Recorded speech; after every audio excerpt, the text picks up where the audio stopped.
विचार या ठिकाणी जगाच्या वेशीवर टांगण्याचा प्रयत्न करणाऱ्या अण्णा भाऊंना या ठिकाणी लघुजी वस्तादांचा इतिहास, आमच्या महापुरुषांचा इतिहास ज्या व्यवस्थेने जपून ठेवला ती व्यवस्था या ठिकाणी कळत न कळत आमच्या मताचा अधिकार सोडून घेऊन या ठिकाणी आता बेवारसपणे आणि अनाधिकृतपणे सत्तेत बसलेले आहे. आम्ही महापुरुषांचा विचारांचा वारसा या व्यासपीठावरून या ठिकाणी चालवत आहोत. आपण सर्वजण या ठिकाणी या भवितव्य सुरक्षित ठेवण्यासाठी माननीय वामन मेश्राम साहेबांनी जे राष्ट्रव्यापी जन आंदोलन उभा केलेलं आहे त्या राष्ट्रव्यापी जन आंदोलनाचा आपण सहभागी साथ सहयोग दिला पाहिजे आणि घटक झाला पाहिजे. ती काळाची गरज बनलेली आहे. कारण ईव्हीएमच्या माध्यमातून हे जे सरकार आता सत्तेवरती आलेलं आहे त्यांनी तुमच्या मताचा अधिकार काढून घेतलेला आहे.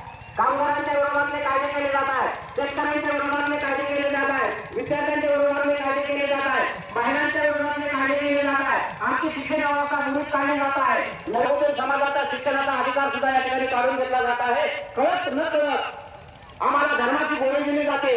आम्हाला देशाची सत्ता आपल्या ताब्यामध्ये घेण्याचा प्रयत्न ज्या व्यवस्थेने केलेला आहे ती व्यवस्था आपल्याला ओळखता आली पाहिजे. त्यामुळं या मंदिरावरून या ठिकाणी वामन मेश्राम साहेब कोरेगावचा विचार आणि आता आमची ड्युटी काय त्या ड्युटीच्या संदर्भामध्ये सांगणार आहे. आम्हाला कोणतं काय करावं लागलेलं आहे.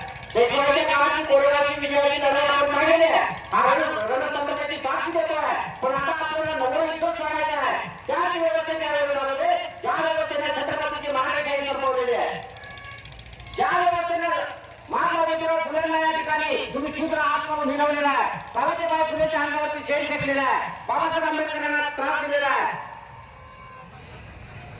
संत तुकाराम महाराजांचा श्रेष्ठ जगद्गुरू या ठिकाणी या व्यवस्थेने सोडलेला आहे. त्या व्यवस्थेचा अभ्यास आपण नाही केला तर आपली लढाई यशस्वी होणार नाही. आपल्याला पुन्हा कोरेगाव या ठिकाणी जागा करण्याची वेळ आता सध्या आलेली आहे. या देशामध्ये विरोधी पक्ष लोकशाही विरोध घेतो तो विरोधी पक्ष या सरकारने या ठिकाणी ठेवलेला आहे.